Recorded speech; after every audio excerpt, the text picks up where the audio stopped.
Two-time M-Series World Champion, four-time MPL Philippines Champion, at MVP awards sa parehong local at world stage.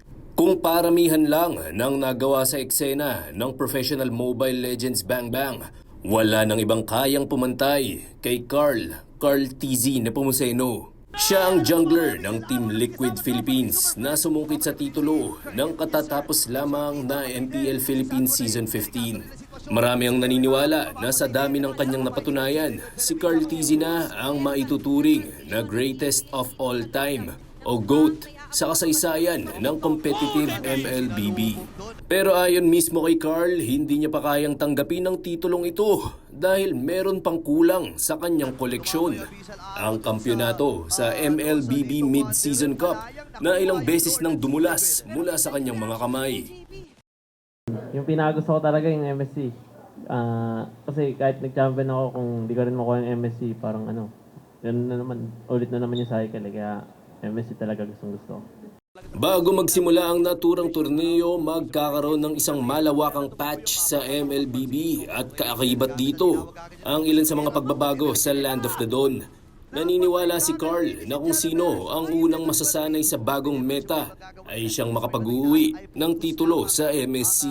Nangyari na kasi last MSC, so merong big patch, alam ko paparating. So, pili ko yung team namin, hindi namin mag-adjust agad ng sobrang bilis kasi kung sino yung unang maka-adjust sa MSC na unang-una siya yung mag-champion. Pero syempre, hindi naman kailangang suluhin ni Carl ang pagbubuhat ng responsibilidad. GOAT o hindi, may mga teammates siyang masasandalan. Ayon kay Season 15 Finals MVP Alston Sanji Pabico, matinding focus at karagdagang chemistry building ang kailangan ng TLPH.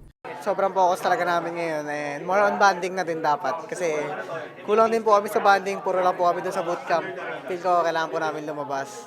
Naniniwala naman si Kiel Oheb Soriano, ang gold laner ng Koponan, na malaki ang tsansa ng Pinoy teams ngayong taon na maiuwi sa bansa ang titulo sa MSC.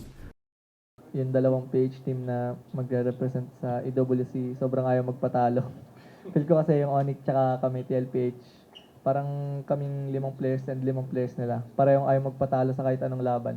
Arangkada ang 2025 MSC bilang bahagi ng Esports World Cup sa July 23 hanggang August 2 sa Riyadh, Saudi Arabia. Rafael Bandeirel para sa Atletang Pilipino, para sa Bagong Pilipinas.